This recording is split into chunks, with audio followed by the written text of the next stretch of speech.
Hi, welcome to Alice Caroline, and I wanted to share with you today the progress we've made on Alice's Country Diary, our Quilt Block of the Month club that involves embroidery, which is new for Alice Caroline, but I've always loved embroidery. I loved doing embroidery when I was a child, so it's so exciting to be designing embroidery kits for you. So I just wanted to show you, it's looking so gorgeous so far. The theme is all British wildlife, so we've got like hedgerow insects, hedgerow plants, and they're all plants that I kind of spot in our neighbourhood, and some from further afield. This time of year is my favourite, when all the hedgerows spring to life. So this is one of the May embroideries. So we've got Great Mullein here, which I saw in a central reservation of a road a couple of years ago, and then it didn't come back, which was sad. So every year I like to play the Great Mullein hunt and try and spot them around.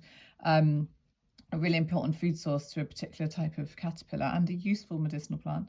White Bryony here, which is one of my favourite plants that bedecks the hedgerows. Beautiful, it's just coming out this time of year, and then flowers. And then in winter, when everything's died back in the hedgerows, you get these amazing berries that look like Christmas garlands. So exciting. So that's one of the May. And another May one is Tansy. Really gorgeous plant. I love tansy. It's quite large, and I love mimosa, a tropical plant, and this is the closest we can get to it here. And then the tansy beetle, he's very rare now, unfortunately. He only exists in Yorkshire, in a particular stretch of a river. And then we've got the dianthus here. My mum used to grow dianthus as when I was a child and sell them as a market gardener. And mugwort here, which is an important food plant in Japan. They use it to flavour all sorts of things. Other months, we've got April, got butterfly here, and cow parsley, one of my favourites, and wild garlic mustard, highly scented, smells just like what it's called, garlic mustard. Bluebells, hawthorn, cow parsley, for the other April block, and then we've got chamomile here in this block. So it's coming together really nicely. And then also every month we've been doing the English paper piecing that goes around the outside. So as you can see, that's going to go around one of the blocks like that to make the quilt. In the box every month, so you've got this this was my mood board whilst designing the embroideries. So you've got all these gorgeous vintage illustrations that I have in my collection, and some plants that I've printed. So you get full instruction booklet, and I write a bit about the plants and their medicinal uses and where they're found, and sort of the history of plants to begin with. And then you get a history of the fabrics and the design. Then you get full instructions on how to do the English paper piecing, the embroidery illustrations.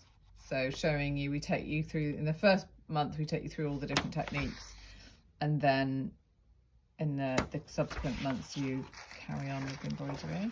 And then you trace from the white fabric, you trace the embroidery outline. So if you've got a light box, that's handy, or you can hold it up to the window. So you get the English paper pieces, really nice paper pieces here that you can reuse, and your fabrics. So you get quite a few fabrics. There's 16 different fabrics in the outside ring. Then you've got the center ring fabrics, so really nice, different, all sorts of different classics, mostly classics in this club. And then your embroidery threads. So this month we only use a little bit extra. So with the first month you get all of the threads you need, and throughout the subsequent months we add in extra threads. So they're all DMC, you get full skeins of most of them, and the white fabric to do the embroidery on. Then we also have gorgeous Aurifil thread box collection. Aurifil make these for us for doing the English paper piecing, or just really for any sewing if you're needing a pastel rainbow. So we kind of done these to match. You can choose it, the thread, coordinate the thread to match with that. And a handy thread sorter, because by the end you'll have 40 skeins of DMC. So we've got this thread sorter. So it also comes with a chart, and it's all numbered. So we've made these to match, so quite handy. So we hope that you're all really enjoying, and we see a lot of amazing progress in the Facebook groups, and hope that you're all really enjoying and looking forward to seeing more as you progress.